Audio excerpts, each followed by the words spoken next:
Good evening, everyone, and welcome to the July 2026 Historic Preservation Commission hearing. We'll start with a roll call from Jennifer. Scott Allen. Present. Present. Tim Schrock. Present. George Piper and Nicole Thompson-Wethington are absent. First on the agenda here, we will move to approve the minutes from, if you can believe it, December of 2025. We have not met since then. So do I have a motion to approve? Motion to approve? And second. I'll second. Thank you. All those in favor? Aye. And they are approved. I do not believe we have any old business to discuss tonight. Is that correct? Correct. Very good. So we'll move on to new business. We have two items for review tonight under the certificate of appropriateness. The first one we will be reviewing is at 110 West Washington Street. It involves painting and awning and storefront. Yep. And my pictures, I did get access to my files here, so I will be able to show you the pictures so they can put those up on the screen anytime they'd like. Perfect.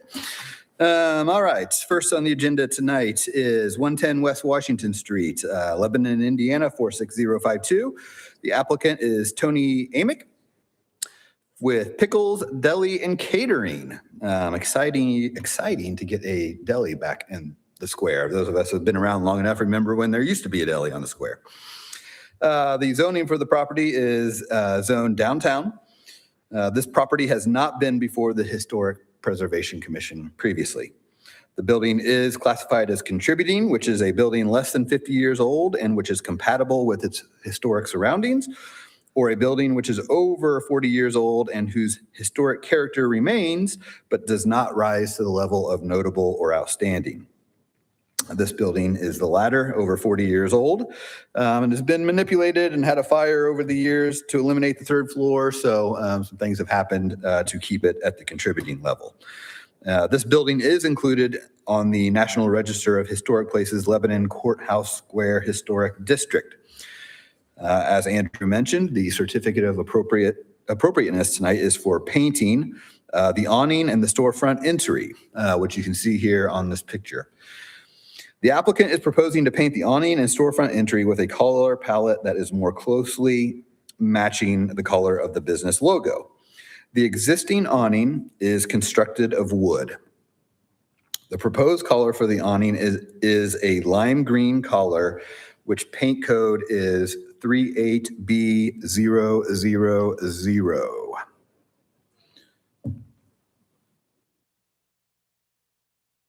The current storefront entry is board and batten style wood, as you could see in the picture here.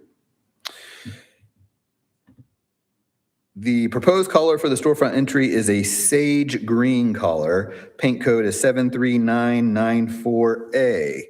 And the sage green is, I mean, you really have to look at this sample to kind of see the difference. But that is a little sample piece that the applicant painted up there so I could get a picture of it. A painted sign will be placed on the awning. The business logo is attached to this report. However, a painted sign on the awning is an appropriate placement and application. Therefore, the sign does not require a COA issued by the HPC. You can see where the old sign was when it was the butcher shop. Right there, the old square. So it'll be going back in the same place, just a different business logo. All right, staff recommendations with awnings. Historically, awnings were a primary method for business to advertise and identify themselves.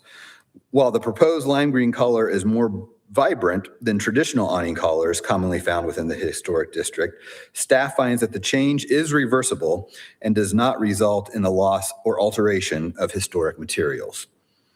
The awning serves as a compatible accessory feature to the historic building, and the proposed color is intended to support the tenant's business identity while maintaining the building's overall architectural character. The storefront entry, proposed color change is limited in scope and does not alter the architectural character, design, or historic features of this building. The existing storefront configuration, materials, and detailing will remain unchanged. The proposed sage green is a muted and similar color to the existing. That is my staff report. Happy to answer any questions you have. The applicant is here as well, and we can go from there. Very good. Thanks, Derek. Welcome. Typically do offer the applicant to add any additional context, maybe overlooked, but don't feel obligated. Yeah. If you would come to the microphone, thank you. If you could just state your name for the My name's record. Tony Amick. The only change, I wouldn't even call it a change, but the green is a little darker than, than shown. I didn't want something that looked south of the border or was gaudy or, bright, flashy neon. So it would be slightly darker than what was proposed on there, more similar to some of the colors that are on the logo. So. What is I'm seeing the ceiling of that entry is also wood. Will that be the sage green or the neon Yeah, and green? we're just going to paint the whole thing. There's 3 can lights in there. And then just that whole cubby. We had considered painting the cross members white, but I think it's going to look way too busy and gaudy. So we would just basically take that to the shade of green. So the neat and brighter green would be just to the gutter line there or Yep, whatever just that to is? the gutter on the bottom of the awning. Yep. Okay. Any lighting elements planned for the sign or just? No, there is an outlet up there, but I don't have any plans currently. We're only going to be open till 7. I know in the winter it'll be dark, but most of the time it won't be dark. So, yeah. And the reason we were looking for a little bit brighter green was to help differentiate, especially looking through the trees because they block out quite a bit, and just give it a little bit of character. So. The rendering of the sign that we have looks to be 3-dimensional. Will the actual sign be 3-dimensional? No, it'll be flat. It looks 3D. It'll be a flat sign. Yep. Other questions from the commission? No other comments? We don't necessarily have anybody here from the public, so we can forgo public commentary. So therefore, I'll entertain a motion to approve. I'll make the motion we approve as written. Okay, wait a second. Second? Okay, all those in favor? Aye. Aye. Okay, congratulations, you're approved on the certificate of appropriateness to proceed. Thank you very you. much. Appreciate that. Good luck to you. Thank you. You want to real quick when you're going to open and all that kind of stuff? Well, we're shooting to do a soft opening August 14th and 15th, just a few hours for lunch, to try to work out kinks, make sure the register's working and online ordering and all of the above. And then hopefully open the following week. Our tentative hours right now are Tuesday through Saturday, 11 to 7. Is this a franchise? It is not. Nope. It's just One of a me. kind. Yep. Well, I know welcome. there are some pickles delis out there after doing some research, but we're not part of a franchise. Welcome to Lebanon. Thank you. And we're in the Gathering House, the Four Finger Distillery. Okay. We own the Gathering House restaurant back there as well. Oh, So great. yeah. Okay. And the old Sigler's restaurant out in Mechanicsburg. That was where we do our catering from. Okay, So Very good. yeah, we've been around a while. yeah, sounds like it. Cool, thank you very much. All right. Thank you. Don't feel like you have to stay for the rest. So yeah, Derek, we can move ahead on to the second item at 232 South Meridian Street. Yes.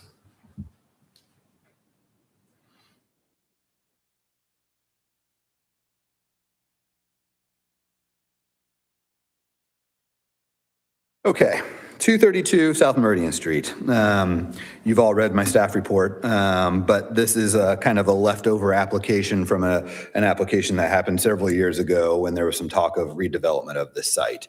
We're kind of at that point. At the time of the original application, the person who was buying the surrounding properties was not able to get this under contract. So the difference is now The city is involved, which I'll get into in my staff report, and we do have this under contract now. In fact, we close tomorrow. So just wanted to give you a little preface there before I get into the staff report. So the applicant tonight is City of Lebanon. I have Ben Bontrager here from the planning office who will add anything to what I provide to you and answer any questions that you have. We can kind of tag team it if we need to. The address is 232 South Meridian Street, Lebanon, Indiana, 46052. The property is zoned DT downtown, and this property has not been before the Historic Preservation Commission previously. This building as well is classified as contributing, a building which is less than 50 years old and which is compatible with its historic surroundings, or a building which is over 40 years old and whose historic character remains, but does not rise to the level of notable or outstanding. Unlike the previous application, this property is not included in the National Register of Historic Places Lebanon Courthouse Square Historic District. The action requested tonight for the certificate of appropriateness is demolition. Demolition requires approval from the commission. The subject property is currently operated as a multifamily residential rental with weekly tenancy. Over time, the building has undergone extensive interior and exterior modifications to accommodate its current use. Based on staff observations, the structure is in poor overall condition. And I was able to get an interior inspection done last week when we were doing the asbestos and lead-based paint testing. The adjacent multifamily residential property is located at 224, 304, and 310 South Meridian Street, received certificate of appropriateness for demolition on April 30th, 2018. The City of Lebanon is acquiring these properties and is completing their demolition as part of a larger redevelopment initiative. As part of this project, the city is also purchasing 232 South Meridian Street. Together with the surrounding vacant land and the 4 Meridian Street parcels, the site will be redeveloped into a new municipal complex that will include the headquarters for the Lebanon Police Department. A separate application addressing the proposed redevelopment will be presented to the commission at a future meeting. In fact, today, I believe they had some initial rounds of some planning feedback for that design. So that is underway. The city's closing of the purchase is scheduled for July 29th, 2026, with a demolition anticipated to begin during the week of August 10th, 2026. The downtown master plan included in the supporting documentations for this application. I'm going to pull that up real quick.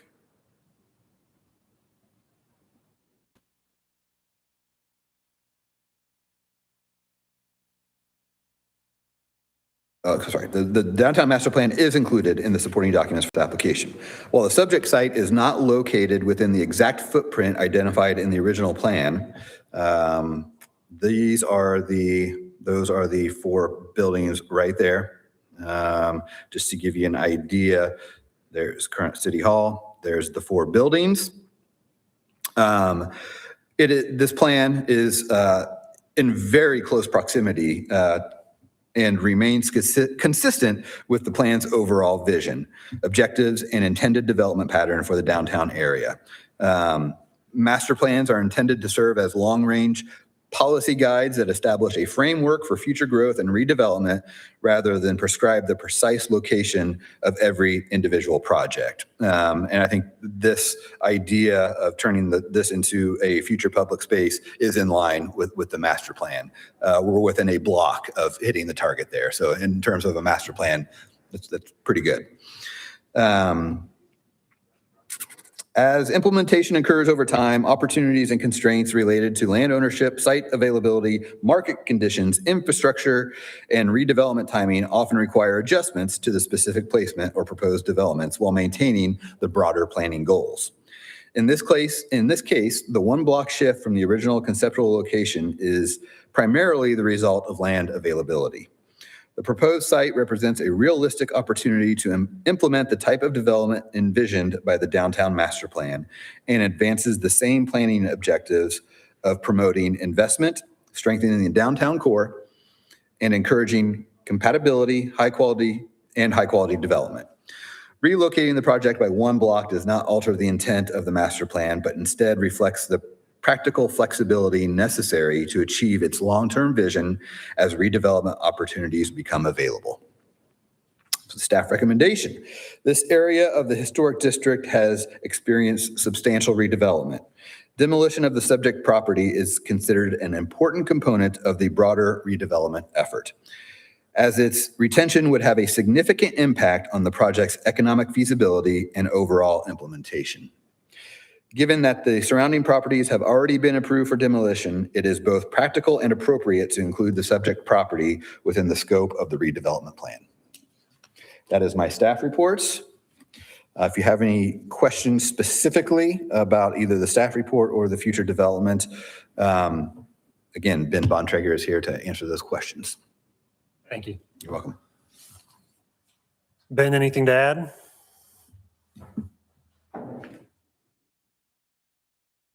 Thank you. Good evening, Commission. Just maybe to give a little bit of background on how we landed on this site in addition to what Derek talked about. So I've been working with some of the leadership of the police department probably for about a year now.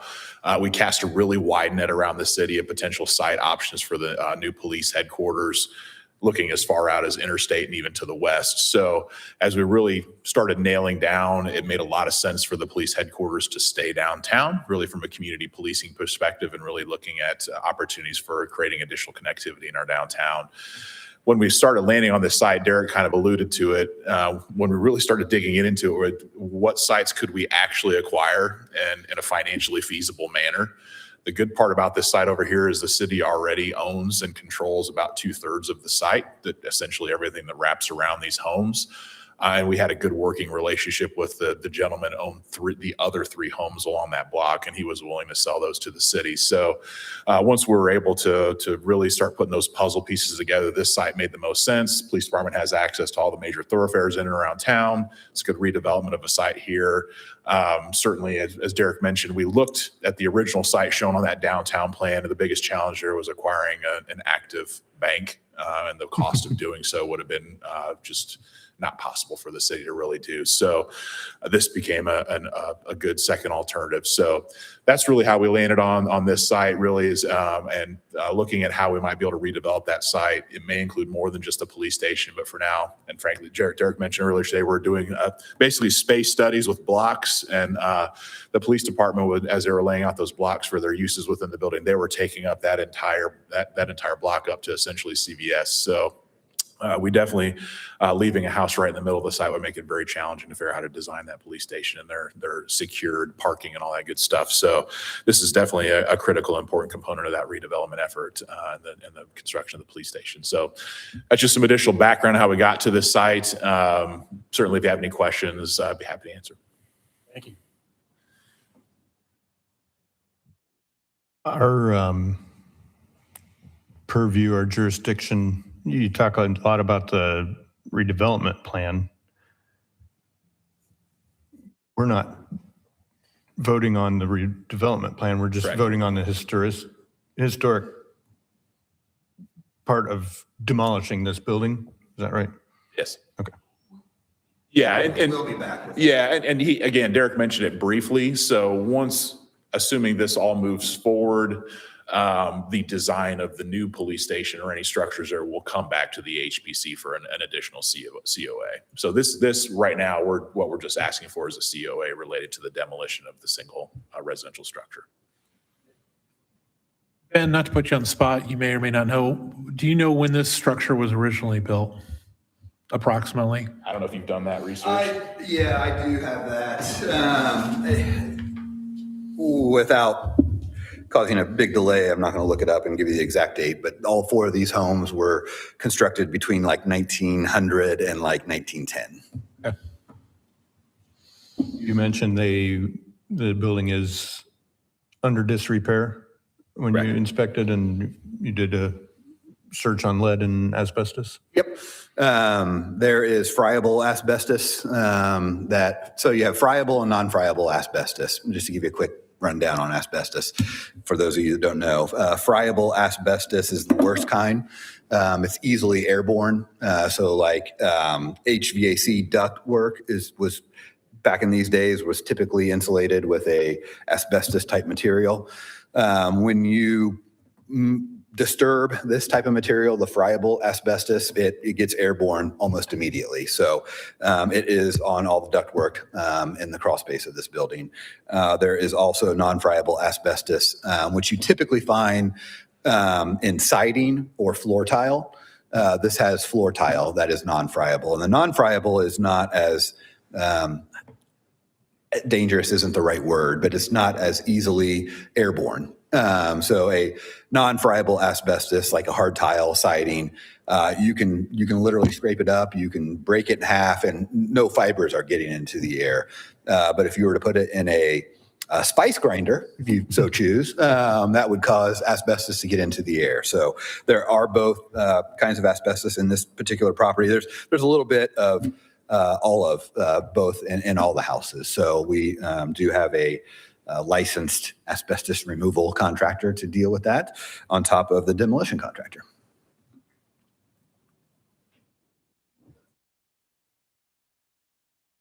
Yeah, I from a historical aspect, I don't have a lot of heartache looking at this. Obviously, he says it's not on the National Register. It doesn't have any particular ornamentation or detailing that stands out to me as being significant to the period or something that feels like it needs to be protected. Combined with the cost that would come to anyone that would want to rehab this as a standalone property is not necessarily very enticing. So I don't have any objection to the proposed demolition. My opinion. Okay, if there is no other comment, then entertain a motion on this. I'll make the motion. Very good. I'll second it. Okay, all those in favor? Aye. Aye. Okay, it's approved. Thank you. Thank you.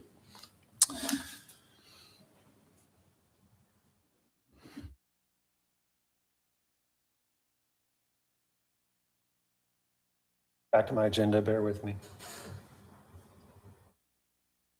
There are no staff issued COAs. Thank you. I think, so the only, thank you. No additional COAs or other business. Our next meeting, do we have any items in the forecast, Derek?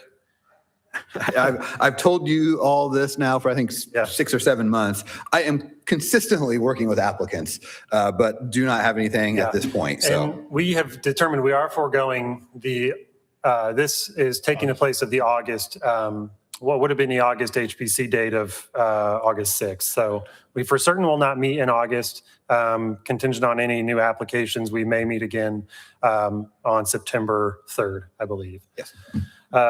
Very good. Then I think that's all we have for tonight. I make a motion, we adjourn. Perfect. Second? Okay, all is in favor? Aye. Aye. Thank you.